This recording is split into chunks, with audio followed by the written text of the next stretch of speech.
that you need to be aware about before participating in not just this hackathon, but any other hackathon. Before starting, I would like to thank our HOD ma'am and the faculty coordinators, Ms. Yogita Arora, Dr. Ruchi Sharma, and Dr. Suman Yadav for again organizing this hackathon for you all. Along with them, we are a team of 5 student coordinators. That is me, Nikita, Anushka, Gurusha, Shivam, and Rahul, who will help you all throughout the competition. So, what is Confluence 2.0 Hackathon? It is a great initiative that EC department started last year so that students get to know about what actually happens in a big hackathon. Since almost all the hackathons have similar rounds, so you get to know how this happens and most importantly, work on an idea and have an opportunity to make it a reality. I can say this because I, Gurusha, Satvik, and Shivam participated in this category last year and won Confluence 1.0 hackathon. We made a website prototype that could be used as a one stop solution for all mental health problems. Also, I would like to mention that we did not stop there. We are still working on this project and it will be soon launched. Along with this, the Blissful Mind Society's idea also came out from this parent idea. So I can say that if Confluence would not have happened, I don't think we would have ever worked on this project. So I would say that please take it seriously and you might make something really good. So before participating in any competition, not just hackathons, you need to do your research bit because then only you'll get to know what you are signing up for. So in hackathons, specifically, you can divide your research part into 2 domains. First is your tech side and second is your business aspect. In tech side, starting with novelty and prior art. What is prior art? So prior art is basically the inventions that already exist about your product that you are trying to make. And novelty is how it is different, how your product would be different from the existing models. So you need to do the research in that domain. Then technical feasibility. I think you should know that whatever you are aiming at, um, you need to know that it is technically possible or not. Thirdly, discover a problem, don't invent it. There are millions of problems that already exist and needs to be solved, so you should focus there. Then comes the business side. In the business side, the first thing that you should keep in your mind is you should know that how much the product is relevant in this particular time. Then you should also know your target group identification. You should do that your target audience will be children or adults or elder person.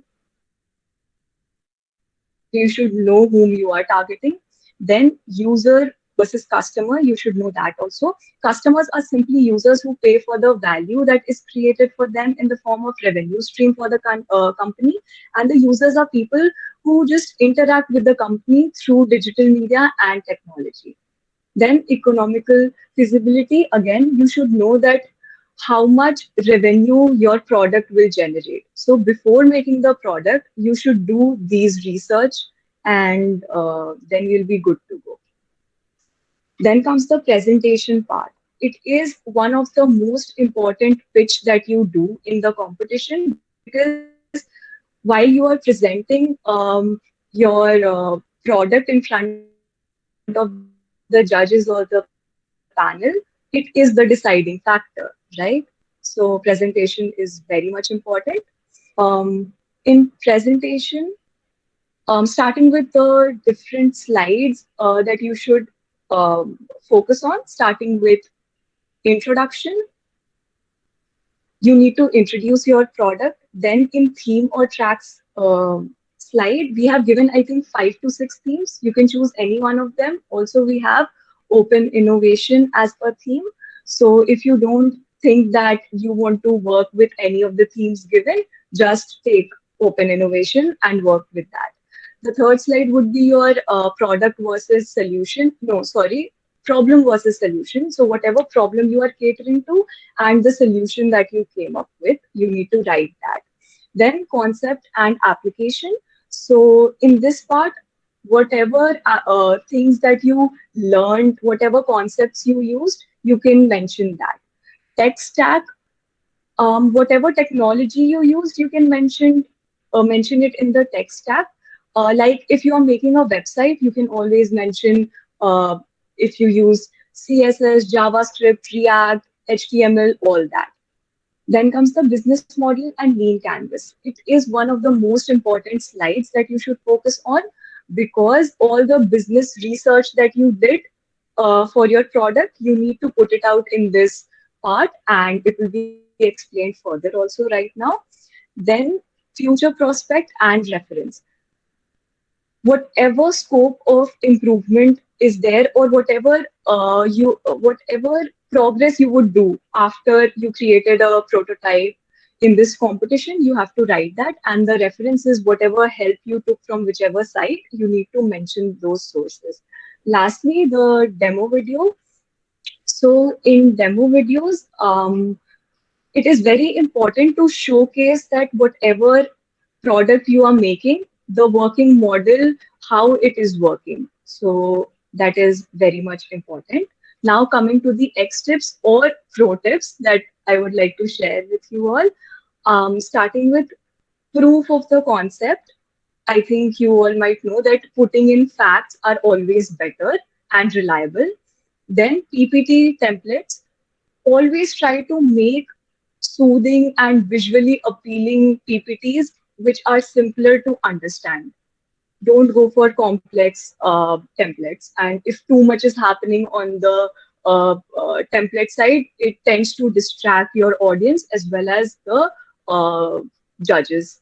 Then font color and size, like keep it uniform. It is always better to keep it uniform and simple. Content length, focus on your content length. Don't write everything that you are speaking, because uh, it doesn't look nice, because it shows that you are just reading your PPT and you don't know about your product that you have created. Don't explain your code. Choosing your team and project name is very much important, because if you are choosing a very different, yeah.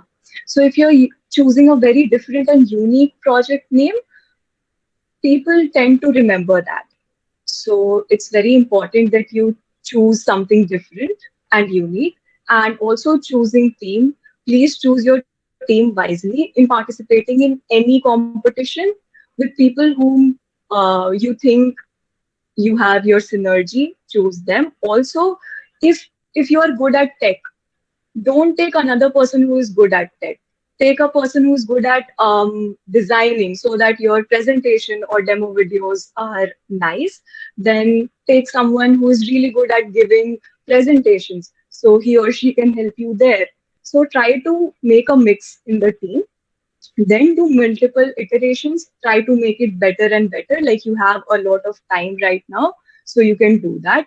Talk to your mentors or seniors. Like you can always come to us if you have any doubt, and you can go to any of your seniors as well. Like our college has a great amount of alumni and people who will help you out. Sorry. Lastly, infographics. So in infographics, basically, you are describing whatever you have to explain in the form of graphs or flowcharts. So this is infographics. Now, I would like to hand over the presentation to Gurusha. She would continue from here on. Thank you, Nikita. Can you put on the lean canvas slide so I can explain it to them? Thank you. So now we will be talking about the business model.